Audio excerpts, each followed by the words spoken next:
1, 2, 3. It's time to talk fantasy football. Get your squad ready for this week's action with Frank and the Purple Rain crew. Now, live from the Fantasy Wire studios and home of the Casual Conversation podcast, it's the Purple Rain Fantasy Show. What is up, and welcome to the playoffs. Playoffs? They're here. Finally, you're in, you're out. Whatever the case, you got here.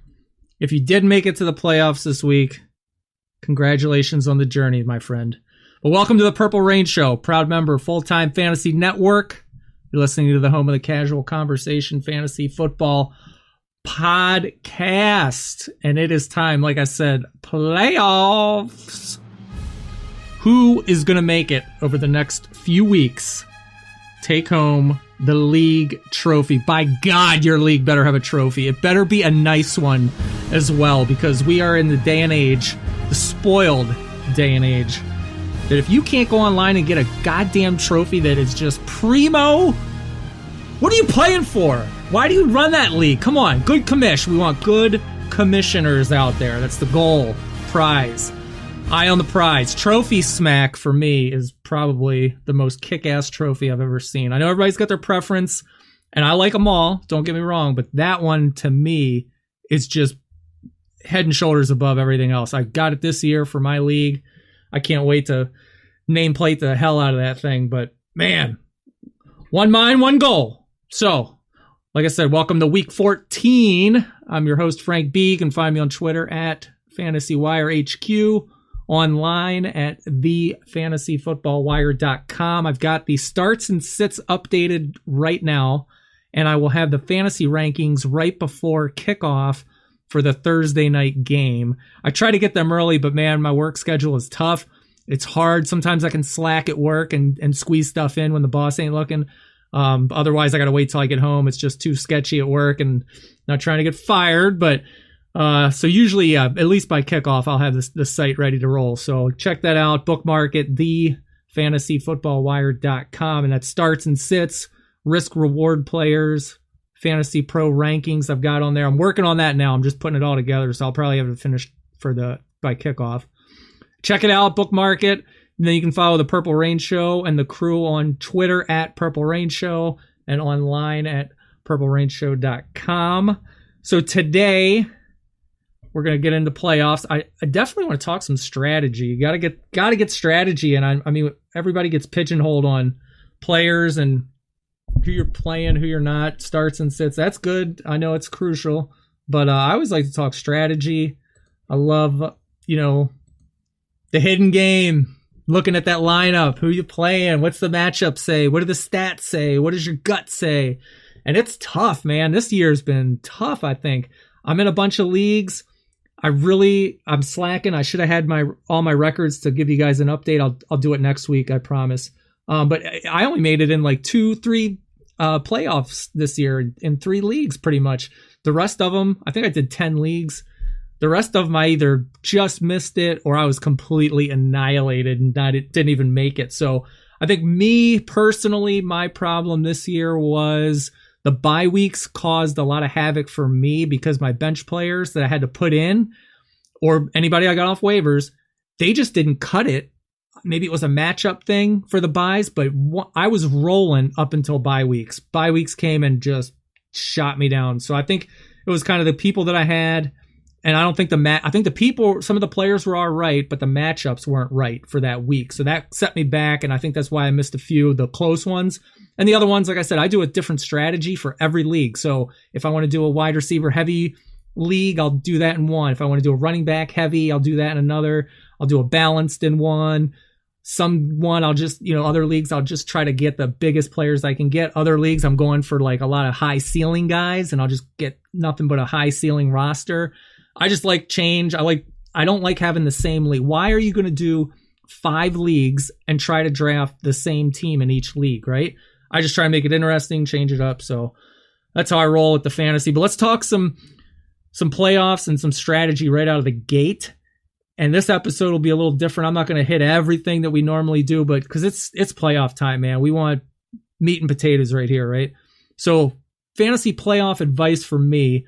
I guess the first thing you're going to do, you're going to talk about handcuffs, right? You got to get your handcuffs. If you don't know who they are, Alexander Madison is your number one handcuff in place of Dalvin Cook if he's hurt this week. So obviously waivers, hopefully you got him, or if you've had him. I had him in 2 leagues. I've sat on him this whole damn time. Maybe I get to use him, maybe I don't, but it's safe. Better safe than sorry. If Cook is out, you've got yourself an RB 1 or 2 depending on the matchup. But Ian Thomas, tight end, he will be replacing Greg Olsen. I'm really surprised Leonard Fournette's backup, Raquel Armstead, didn't come into play this year. Nobody's been talking about that, but Leonard Fournette is going to make it through this whole season unscathed, which is pretty rare. I was banking that he was going to be hurt again midway through, and I took Armstead in almost every draft because I wanted that handcuff. I'm not even going to get to use him, damn it. That's all right. Who else? I'm trying to think of this Casual Conversation podcast. So a lot of this stuff's off the top of my head. I'm trying to think who else is out there for handcuffs. You got Cook, Madison, Fournette, Armstead, Olsen, Thomas. Jeez, God, I know there's more. I can't think of them. But anyways, handcuffs, get your handcuffs. Kind of leads me into the next segment. When you're looking at your team, you're on your playoff run here. Who are the guys on your bench that you're not going to use? Look at these guys and go, all right, I'm not even going to use them this week or next week. Is this a guy you'd want to play in the championship? Would you roll him out there? If the answer is no to most of those questions, then just dump them. Get them off your roster and try to get one of those handcuffs in place, because you never know what will happen. It's a week-to-week league. Shit can hit the fan just as fast. So that's what I'm doing this week, is I'm just weeding out that trash from my bench. Guys, I'm going to look at the player. I'm going to pop up the playoff schedule, and I'm going to say yes, yes, no, or no, no, no, or no, yes, yes, whatever this next couple games are, and make a choice from there. And then I try to put an emphasis on consistency. I'm going to play, I want my guys that are most consistent. That's a big goal of mine every season. Consistent players, they deliver you a nice average, nice floor that you can count on. I want to make sure my team is as deep as it can be with consistent guys, and the lowest floor guys I'll kind of knock to the bottom of the pecking order. But then I'm going to look at matchups. I'm going to play the best matchups. Obviously, I like to look at stats. I like to use my gut. And I think this year has been a pretty interesting one with stats. They haven't really gone the way it ought to play. I mean, real life says this team holds running backs to, under 10 fantasy points or 2 touchdowns, whatever the case. You got your guy and you're like, man, he's primed for a big game. I'm loading him, lock and load. And then he goes out and it's a dud, right? All the stats and everything told you one thing, but real life went the other way. And that's why I've been hashtagging everything with Because Fantasy, because some of the shit you can't figure out, right? So you just got to laugh and chalk it up to the fantasy god. So I'm always looking at matchups. Try to play your best matchups. Look at your real life matchup. What does your gut tell you? What does the eyeball test tell you? Try to ignore the recency bias and look at the overall body of work for the team and the body of work for the player. And that'll hopefully get you on the right lineup there. Next up would be roll with who got you there. Obviously, the guys that have got you into the playoffs, lock them in, man. Keep riding them. Don't get second thoughts now. Go with them. Just go with your gut. Take a chance, I guess, and this doesn't apply to all people, but take a chance if your gut or something is screaming at you to go one way. So I don't do that. I don't think I do that enough. It depends on the matchup or the league, I guess. But if your gut is telling you, play this guy, just stats are telling you the opposite or whatever the case, sometimes if you go with it, it works. Sometimes it doesn't.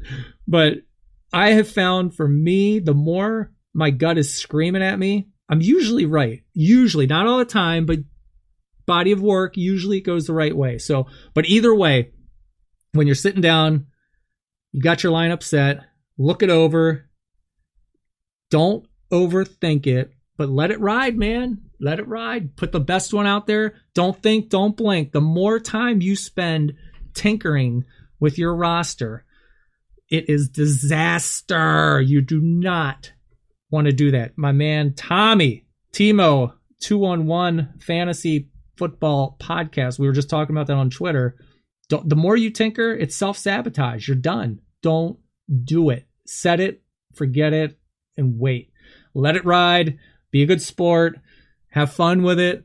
I mean, it's fantasy football. So, up next, I wanted to hit some recently seen Twitter topics.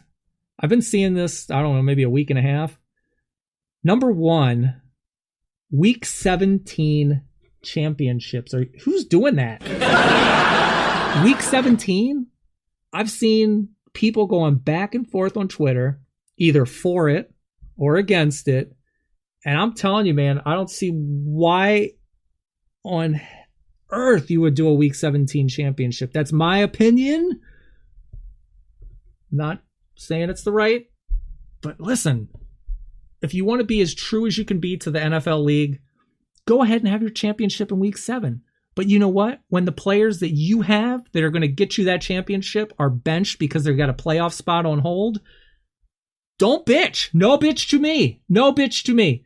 There's no way. Well, how is that worth it? How pissed off would you be, right? That's the whole reason Week 17 championships don't exist. Ooh, here we go. Yes, they shouldn't exist. You got to wrap that up in Week 16. Players are getting on, a pretty glorified bye week because they got a shot into the playoffs, so they don't get a start. And then you're sitting there with a 0, or you got to scramble to start a backup. To me personally, I don't see any fun in that. Not fun. No way. And then the toilet bowl. A lot of shit talking about the toilet bowl bracket. What? Why is that? It's the toilet bowl. It's just for fun, man. It's a consolation bracket. Are you a loser because you're in it? Yeah. You didn't make the damn playoffs. Yeah. You suck. Oh, well, I'm in a bunch of consolation brackets. Who freaking cares, right? Do the damn bracket and have fun with it. It's just, I don't know. Hopefully you don't get last place, right? Don't go DFL. Just go 6th spot or, I don't know, 8th, whatever, man. There's no reason to bitch about toilet bowl brackets. I don't get it, man. Just like I said, it's have fun with it. And then the other thing with the toilet bowl brackets and the consolations, locking rosters, the commissioners, we're locking our rosters. If you're not in the playoffs, the rosters are locked. What the hell kind of shit is that? Are you still trying to play the game or not? I mean, it's a consolation bracket. You lost. The rest of the field lost. Why are you getting penalized and you can't make waiver moves? You still want to work the waiver wire and try to win something, right? Or get out of that bracket alive? I don't know. Why would you lock it? Now, that I saw a couple decent arguments in favor for it, which I couldn't argue with too much. Some of them were all right, that lock them because you had your chance and now you got to roll with your team. That was your shit team, so you're stuck with them. I could see that, I guess, to an extent, but you know what it goes back to? You ready? The commissioner. You are the commish. If you are the commish and you're listening to this, you got to get that shit worked out prior to the draft, prior to the season. Get that wrapped up. Get your whole league in agreement to sign off on one way or the other. Everybody in favor of locking the rosters, say aye. Hey, everybody, against, hey. That's the easiest way to do stuff. And I really see throughout the course of the season with Twitter beefs or commissioner beefs, there's a lot of bad commissioners out there. Holy shit. Those are the leagues I dump and never go back to, man.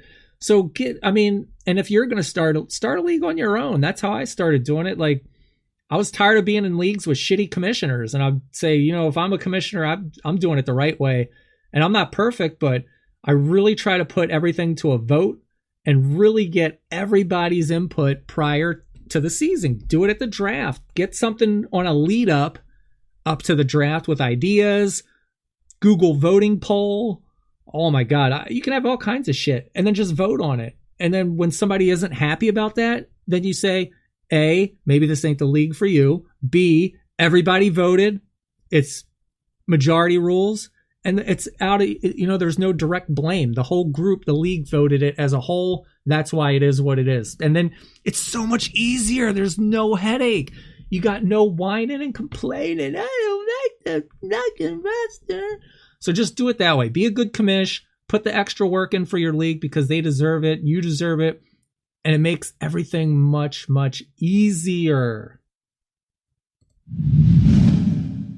Let's do some Twitter mailbag. I got some DMs and some questions for this week's episode. And in the DMs, so here's one I get, straight up. Austin Raritan, at Austin Raritan. He's asking me, Kenyon Drake or Devin Singletary? Both of those guys. See, there's a lot of tough decisions this week. A lot of tough. They're not bad players. But just for this week, I've got them both listed as a sit. So they both have tough matchups. But look at the stats straight up. If you go just for like a player comparison, I have this on the site, thefantasyfootballwire.com. Can compare players just to look at their averages and stuff. Rush attempts. Kenyon Drake 12.4, Devin Singletary 11.5. Rush yard 55 to 51. TDs, I mean they're under whatever. Receptions 4 to 3.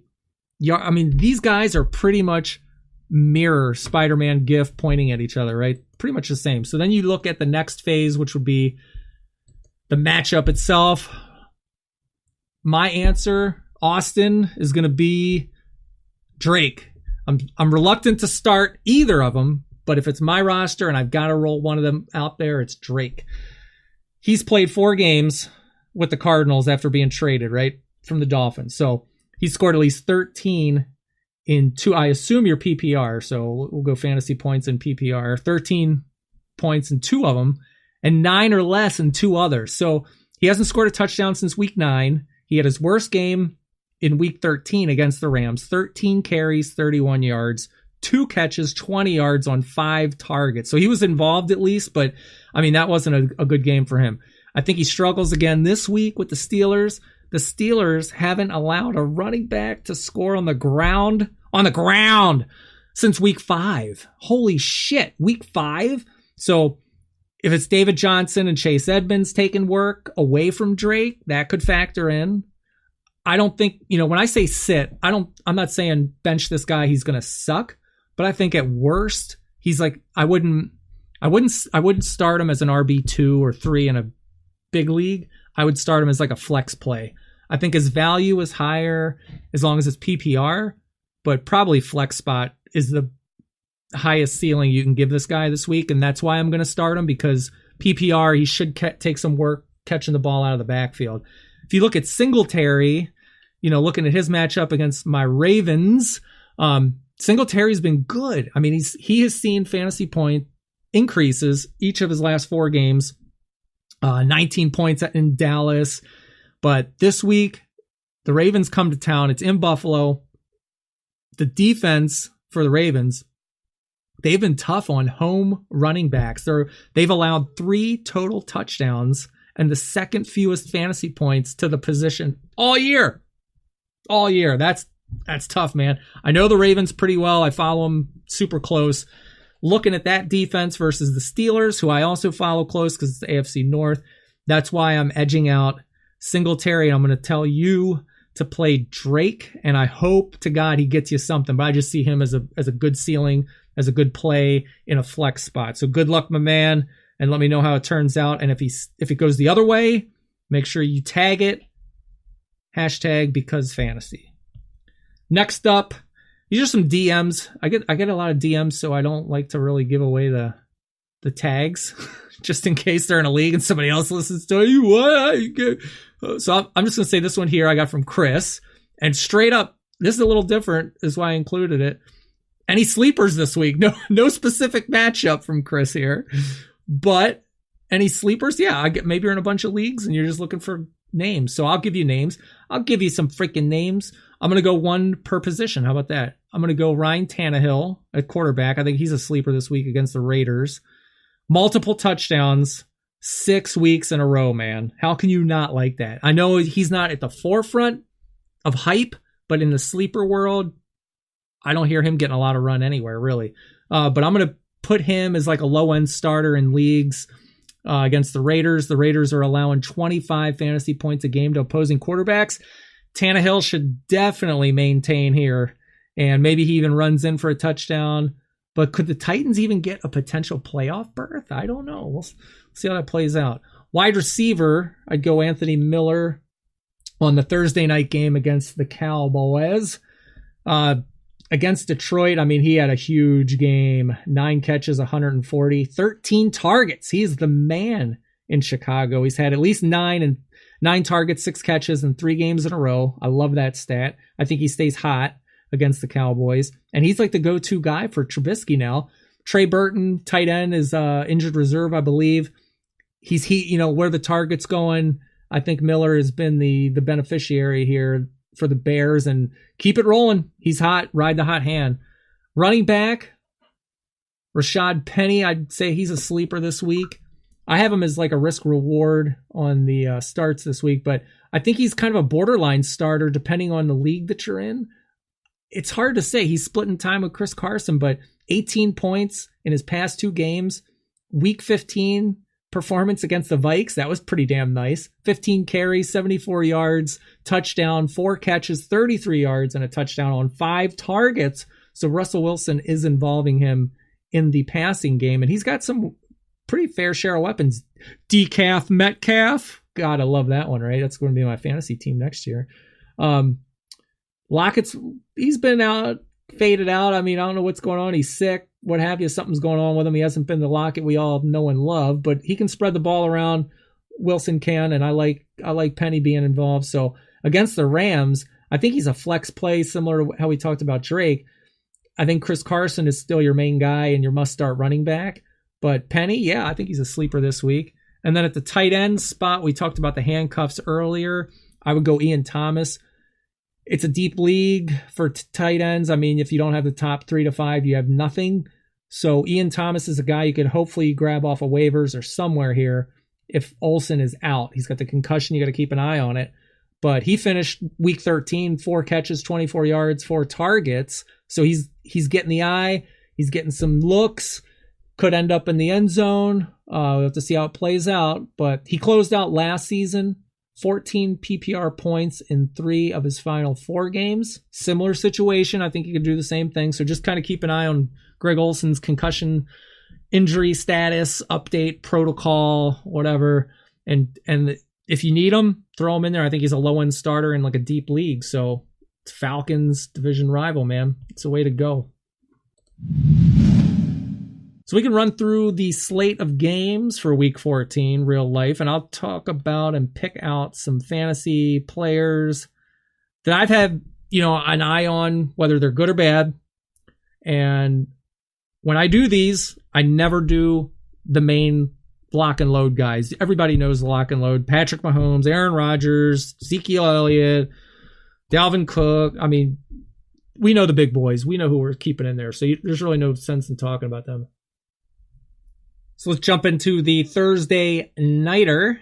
You are looking live. Cowboys and Bears. I don't have much out here. We talked about Anthony Miller. Love him this week. David Montgomery. He was a feature back in week 13 against the Lions. What am I thinking here? Thanksgiving. God, still in a turkey coma.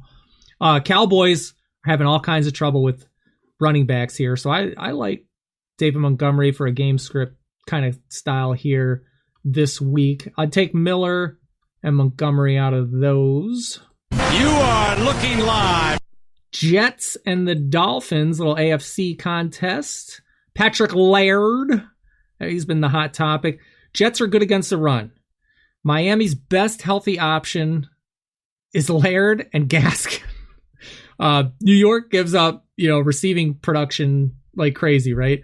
But I think Laird is a 100% boom bust risk reward player sharing that backfield. So Robbie Anderson, he's kind of red hot with Darnold like it was last year. I don't think the Dolphins can contain him on the outside, so I'd start Anderson. Jamison Crowder, he's kind of off the radar. I don't know what happened to him. He's not as involved. Mike Gesicki, the matchup on paper, I think, isn't the greatest, but I think there's a good chance he can get in the end zone touchdowns. I believe the Jets will not have Jamal Adams. He's got like a foot injury, I want to say. If he's out, I love Gesicki even more. You are looking live. Niners and Saints playoff there's some kick-ass games this week, and I don't know how any of these aren't flexed to a primetime game, but Niners and Saints, Jimmy Garoppolo. You don't run on the Saints. He's going to have a similar game as the Ravens, pretty much. I mean, defensive style-wise, you're not going to run on the Saints. You didn't run on the Ravens that well. Broke off a couple, but not all day. And I think the 49ers are going to need to throw a lot more for them to win this game. So Garoppolo, I'm a little hesitant on. The whole 49ers backfield is a mess. There's a lot of running back by committee nightmare backfields, and I hate them, man. I hate them.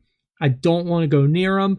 Every time you start the person that you think is the hot hand in that backfield or committee, they suck, and the person that you benched or didn't get goes off. And then when you flip the script, repeat, rinse, repeat, rinse, repeat. So that whole backfield is a mess. I would assume it's going to be Mostert again. He's the hot hand.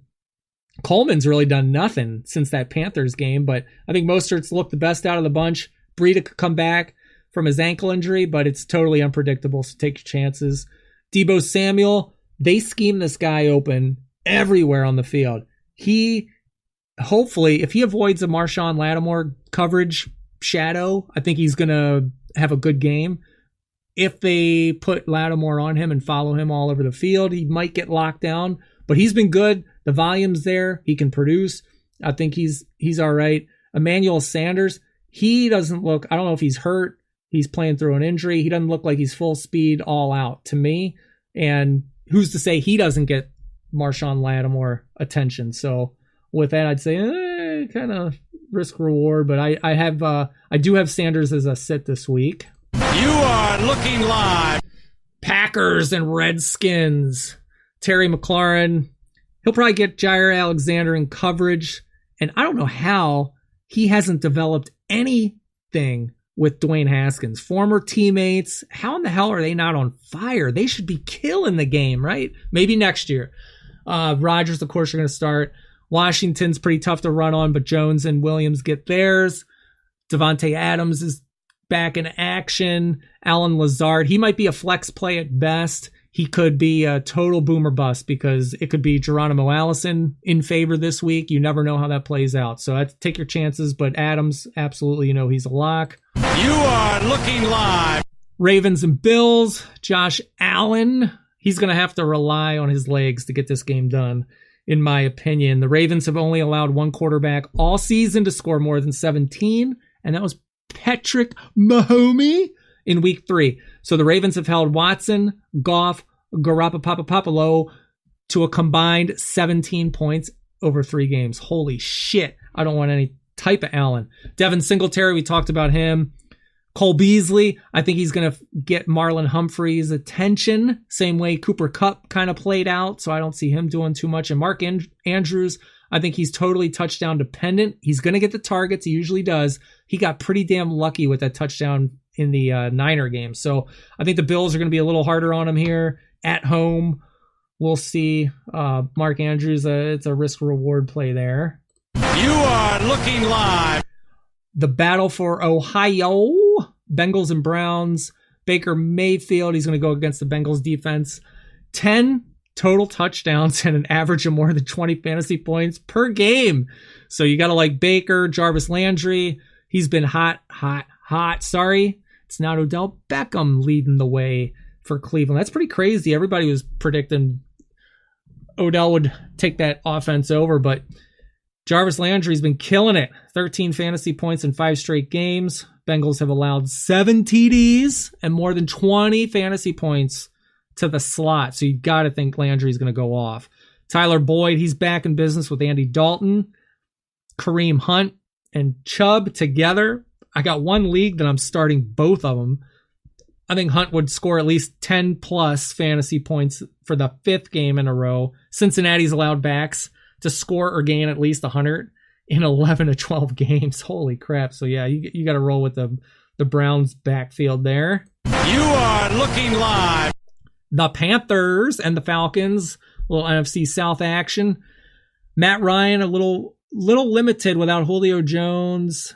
Austin Hooper should be back, but this is a game I think it's going to be all Devonta Freeman. I'm going to fire up Freeman. Absolutely. The Panthers allowed 22 TDs to running backs, most in the league. So I thought Freeman looked pretty good in his return on Thanksgiving. Looked a little better than I expected him to be with the foot, but I think he's full speed ahead. Curtis Samuel, he got hot with Kyle Allen. I think he can keep it rolling. Calvin Ridley, I think he's going to kill it this game. 17 fantasy points in each of his last 3, and that's a 28 outburst versus the Falcons a couple weeks back, of the Panthers, against the Panthers in week, I think it was 10 or 11.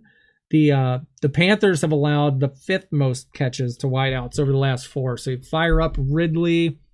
We'll go up north. You are looking live To the Vikes and the Lions. Kirk Cousins coming off the Monday night loss. We all know you don't start Kirk on Monday night, but bounce back at home. Lions defense that made Mitch Trubisky look like an all-star Pro Bowler.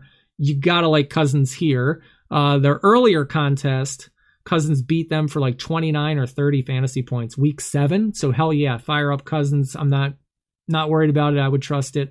Marvin Jones, the Vikings are giving up plenty to wide receivers. We saw that on Monday night. I think there's a good chance he gets in the end zone, whether it's garbage time or whether it's early in the game and then he disappears, but he should find his way in there.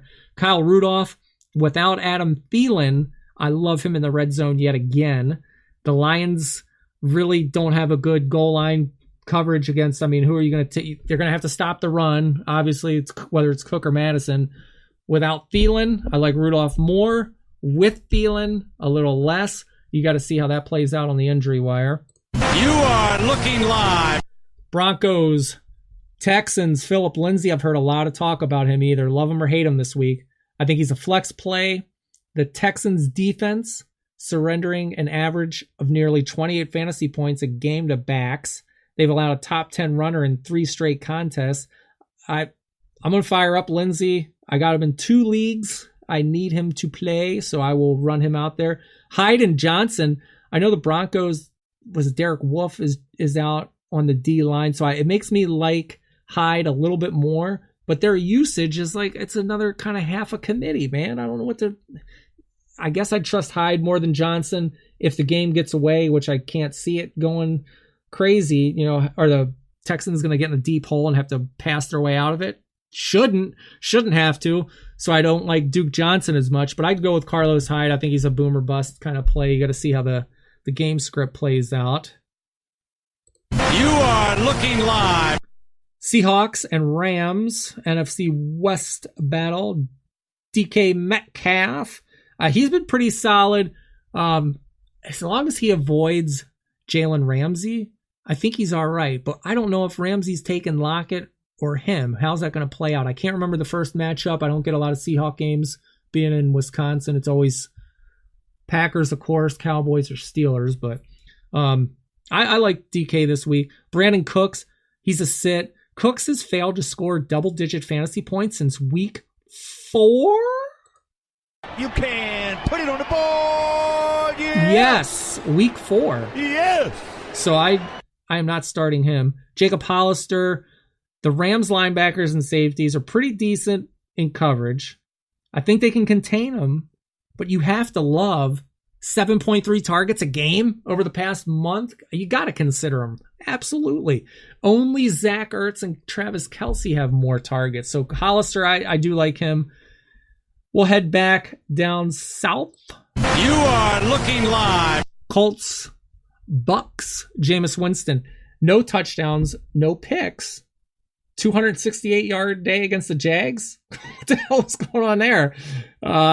Winston, he's always slinging the damn ball, man. Jacoby Brissett, the Bucks, they look pretty like a good matchup for Matt Ryan and Nick Foles, but both of them didn't take advantage of it, right? I think Jacoby Brissett can definitely hang some points on the Bucks this week. Worst defense.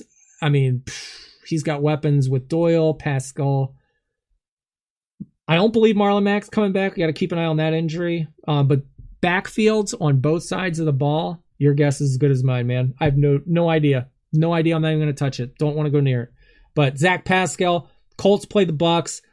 Most fantasy points to opposing receivers. Lock up Zach Pascal. This is going to be in place. No T.Y. Hilton, I believe. Eric Ebron's already out.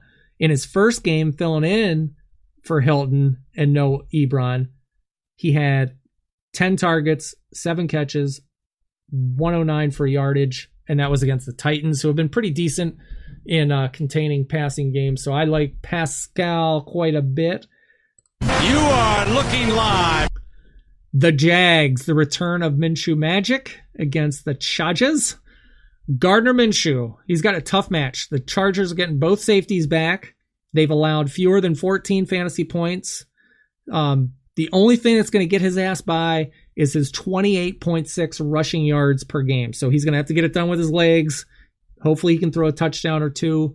But the Chargers, they may be bad offensively, but I don't think they're that bad defensively. Defensively, they're always on the field because Rivers has not been getting it done. It's 3 and out, short drives, the offense is on and off, and the defense is carrying the team for the whole damn game. They can't hold up to that. So I don't think they're as bad as people say.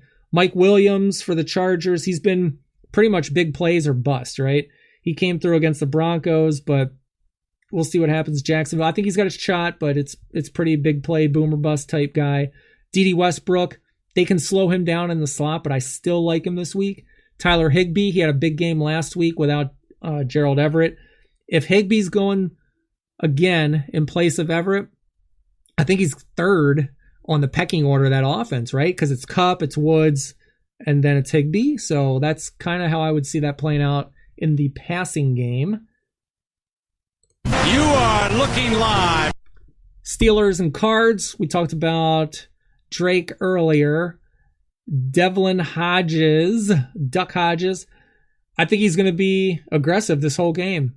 I'm guessing 225, 250, 2 scores. I mean, he can get that done. I think he's a big surprise this week. Kyler Murray, Steelers defense is tough, man. He did not have a good outing after a bye week. I was kind of expecting Murray to have a nice game after the bye. Nope. He was cold, so I'm going to sit him this week. Benny Snell, I thought he looked really good as they're back in place of James Conner. So I'm going to lock him up this week as well. That Cardinals defense is pretty damn bad. I think he can have a big game. You are looking live. The Titans and the Raiders. We talked about Tannehill is my sleeper. I do like him. I think he can keep the multiple touchdowns going. Derek Carr, only one quarterback has scored more than 19 fantasy points against the Titans in the past 4 games, and it was Patrick Mahomes. So can Carr go to that level? No, I don't think he can get it done. Tyrell Williams completely ghosted last game. A.J. Brown for the Titans, he just needs opportunity. So I think this is a good spot for him, but he's a boomer bust play this week. Flex, I mean, take your chances. If you got to roll with them, you got to roll with them. Speaking of Mahomes, you are looking live. Chiefs and Patriots. This was last season when it was the Kareem Hunt coming out party and he just leveled the Patriots. That was a great game. That was awesome. But this week, another game, revenge mode. They've seen each other a couple times, but I love this matchup. I can't wait to see it. Tom Brady, I think they're gonna try to run on the Chiefs. Patrick Mahomes on the other side. It's gonna be a passing game. I think both of these QBs are gonna get it done in a big game. It could be high scoring. The Patriots backfield with Sony and White. If it's that style of game, then obviously it favors James White. And the Chiefs running backs, good God, I don't want to touch that with a 10-foot pole. You're picking up the clean end of a turd. I would guess it's LaShawn McCoy. They just signed Spencer Ware. Maybe you see Spencer Ware next week. If they sign Spencer Ware, Williams has got to be hurt, right? Got to be. Something's off. So it's going to be McCoy and Darwin and Ware. Next week, maybe it's McCoy, Ware, and Thompson. Your guess is as good as mine, man. I'm passing on all those damn committees. I don't like them at all. You are looking live. At the return of Dirtface, Eli Manning, Giants, Eagles. Eli comes back. Oh my dear God. Is he going to be rusty? Is he going to come out with a chip on his shoulder and light it up? Who knows? But I'm not playing him. Carson Wentz, the Giants D, surrendering an average of 329 for passing yardage and the third most fantasy points to opposing QBs. Good God. I like Wentz. Say what you want, but I like him. Miles Sanders, if Howard is having the shoulder injury and he's out, obviously Sanders bumps up. If he returns, I think it's still a good, decent amount of touches in a good primetime spot. I mean, holy crap, that's a good game. Sterling Shepard, I think he's the best bet to move the ball downfield. Dallas Goedert. Giants are pretty tough against the tight end. I think Zach Ertz is your guy there. Caden Smith, tight end for the Giants. He's been a good fill-in, right? But the Eagles, they're giving up all those big plays we saw against the Dolphins on the outside. So it's more Giants receivers, I think, than Giants tight end play this week. So that's how I'm rolling. That's how I see it playing out. Good God, my voice is killing me. Oh my God. All right. We are not going to get into any cut lists as much as I would love to fire some people. We're pretty much rolling. I mean, this playoff time. I'm going to try to keep it short for you guys. Get in just under an hour. So let's just pick some games and see who we got in the real life matchups.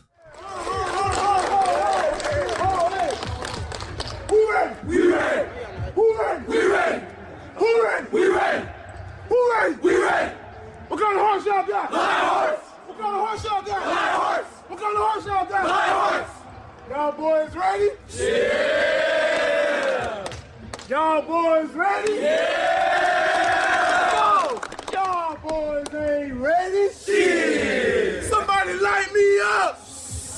Boom.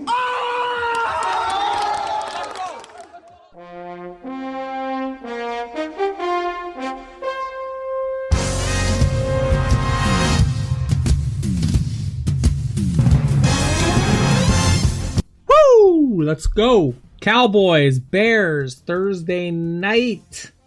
Oh, jeez. Bears plus 2.5. Give me Dallas all day. Colts, Bucks. Bucks favored by 2.5. Man. Bucks. I go Tampa Bay. Jameis Winston he didn't throw any touchdowns and he didn't even throw any picks.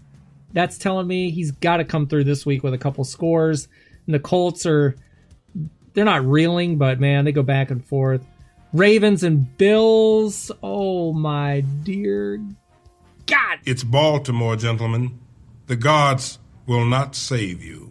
You gotta keep rolling with the Ravens, man. It's Lamar Jackson season. Buffalo is plus 5.5, so I'm going Baltimore. 49ers and Saints. Saints are favored 2.5 against the Niners. I think this game is going to be close, and I don't see. God damn, this could be like a 21-20 type of game. I'm going to go Niners. That Drew Brees, he hasn't been Drew Brees that we all know and love. So if they got to rely on the run game, Niners are tough on the run. I think this could be a grind out game, if it does turn into a high scoring game, it's still whoever has the ball last. If it's a low scoring game where, big plays matter, drives matter, I can still see this coming down to a very close game. Dolphins, Jets. I'm going to go the Jets favored 5.5. I'll take the Jets. Darnold. I don't think people are believing in Darnold this week, and I kind of do. I don't think he's going to lay a performance like he did last week. Bengals and Browns. Browns are favored 8.5 for the Battle of Ohio. I'm going Cincinnati because that game usually is a little tighter than most people think, regardless of the records. Packers and Skins. Packers are favored by 12.5. Nope, I'm not falling for it. I'm going to the Redskins. I know they're bad, but Green Bay, Redskins, Panthers, these are the type of games that they should pummel this opponent, but for whatever reason, they don't. Maybe they win by 10. I mean, but 12.5? Nah. Lions, Vikings. Vikings are favored by 14.5. Boy, man, that's crazy. If you're listening for the first time, I picked these games straight up. I've seen them for the first time, so I have no thought going into this prior. Oh, Detroit's got the rookie quarterback in Minnesota, hostile environment. Minnesota's licking their wounds after that Seattle ass kicking, so they're going to be hell-bent. How can you not like the Vikes? But do I like them by 2 touchdowns or more? No, I gotta go Lions. Denver and Houston Texans. Houston is favored by 9.5. I'll take that. Falcons and Panthers. Falcons by 2.5. I'll take that. Chargers, Jags plus 2.5. Give me a little Minshew magic there. Titans and Raiders. Raiders are plus 2.5. Titans all day. Chiefs and Patriots. Patriots are favored by 3.5. I'll take KC.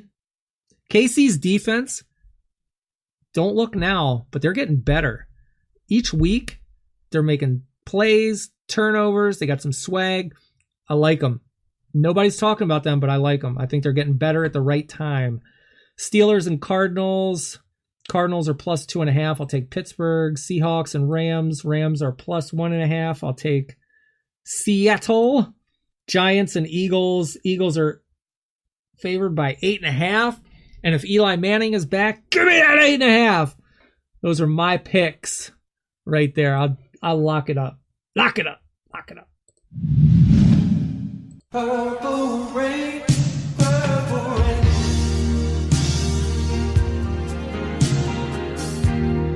Purple rain, purple rain. Well, that'll wrap up week 14. Thank you very much for listening. Thank you for supporting the show this season. Got a couple left. I'm going to have some special stuff coming up next couple weeks. I'm going to do week 15, of course, week 16, of course. I'm going to do a little postseason fantasy awards show, talk some shit about some players, praise some players that came through, hand out some kind of like best of the year rookie and all that fun stuff. We're going to do something like that coming up. We'll do a little postseason league real life wrap up podcast. I want to do a couple different things to wrap it up this year, but thanks for supporting the show, listening, downloading all through the season, conversating back and forth. I appreciate it. Everybody that's jumped on with me, appreciate your time. And as always on Twitter, we can talk fantasy, profile your squad, whatever you want to talk about. It's a casual conversation podcast, so we can do anything you want. Good luck to everybody this week in the fantasy leagues. Lock up that next spot, get the next week, get the next playoff win, move on to the championship, bring it home. If you need anything on Twitter, anytime, hit me up at FantasyWire HQ. I appreciate everyone for listening, and I will see you back here next week. Yeah, all right, this press conference is over. Go away. No, it's over, Phil. It's over. That wraps up today's episode. For even more fantasy football content, find Frank on Twitter at FantasyWireHQ and online at thefantasyfootballwire.com. Be sure to tune in next week, and thanks for listening.